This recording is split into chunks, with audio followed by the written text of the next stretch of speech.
Mga celebrities na umamin na may malulubhang sakit.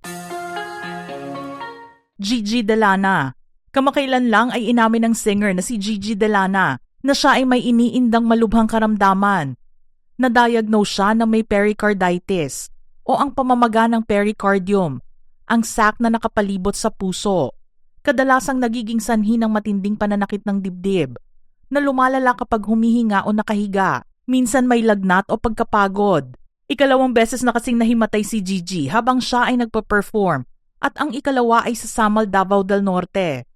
Patuloy siyang sinusubaybayan ng mga doktor kaya wag daw mag-alala ang kanyang mga fans.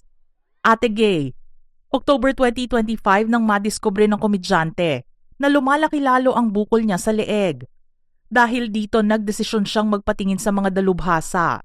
Doon nalaman na malignant ito at na-diagnose na may stage 4 cancer. Ang sakit niya ay tinawag na mucoepidermoid cancer, isang bibihirang uri ng cancer na karaniwang nagsisimula sa salivary glands. Sa tulong ng pagsailalim niya sa chemo at radiation therapy, ay umayos ang kanyang kalagayan. Minsan na kasi siyang sinabihan na hindi na siya aabot ng taong 2026.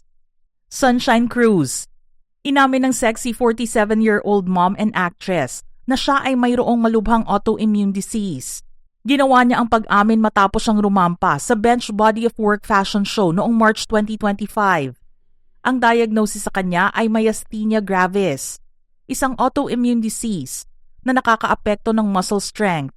Ang sakit na ito ay nakakakos ng paghina ng mga muscles at mabilis ito mapagod. Karaniwan daw ito sa mga babae na 40 years old pataas. Kim Atienza. Na-diagnose si Kuya Kim na mayroong Guillain-Barré syndrome o GBS noong 2013. Ito ay isang autoimmune disorder that causes paralysis and loss of reflexes. Ayon sa mga ginawang pag-aaral, hindi pa rin tukoy ang sanhi ng sakit na GBS, ngunit ito raw ay natitrigger ng lung infection o di kaya ay stomach flu.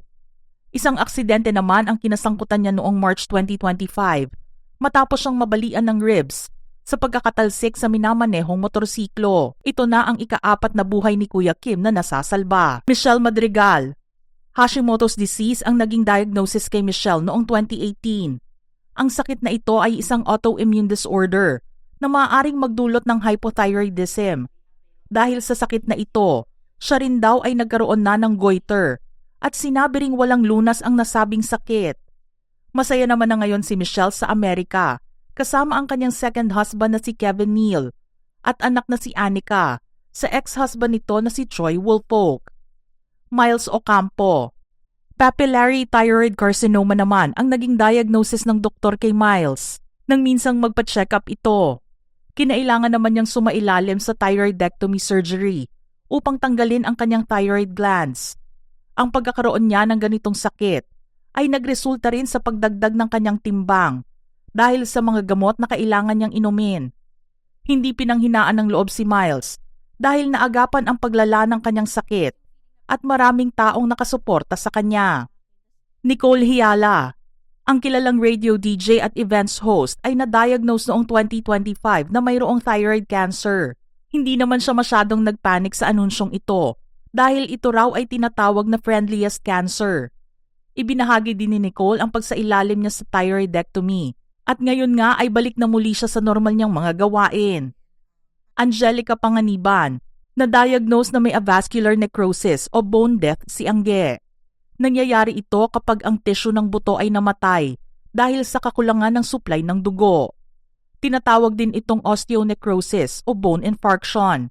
Sumailalim siya sa operasyon para sa kaliwang balakang at ngayon ay nasa maayos na ang kanyang kalagayan at nakakalakad ng muli. Matagumpay din ang hip replacement surgery na kanyang ipinagawa. Gary Valenciano. Maraming sakit ang pinagdadaanan ngayon ng nag-iisang Pure Energy. Open knowledge naman na sa publiko ang pagiging insulin dependent niya dahil sa type 1 diabetes. Bukod dito, ayon sa kanyang misis na si Angeli, nagkaroon din si Gary ng hepatitis, tuberculosis, 2 arthroscopic surgeries on his knees, chickenpox, a cardiac bypass o open heart surgery, kidney cancer discovered at partial kidney nephrectomy para alisin ang malignant fist-size mass. Nagpapasalamat naman si Gary dahil nagawa niyang talunin ang mga sakit na ito. Chris Aquino. Ilang autoimmune diseases ang patuloy na nagpapahirap sa Queen of All Media. Napag-alaman na mayroon siyang chronic spontaneous urticaria at 10 pa kasama na riyan ang lupus at rheumatoid arthritis. Ang pagkakaroon din niya ng allergies ay life-threatening dahil sa anaphylactic shocks. Hanggang ngayon tuloy pa rin ang treatment para sa sakit na tumama kay Chris. Angel Locsin. Na-diagnose si Angel na mayroong Hashimoto's disease. Isang karamdaman kung saan inaatake ng immune system ang thyroid na maaaring magresulta sa hypothyroidism.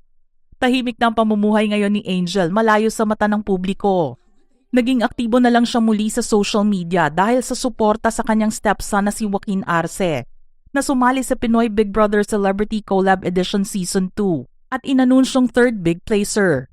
Mga ka-showbiz peeps, ano naman ang inyong reaksyon sa ating listahan ngayon? Share your thoughts in the comments section below.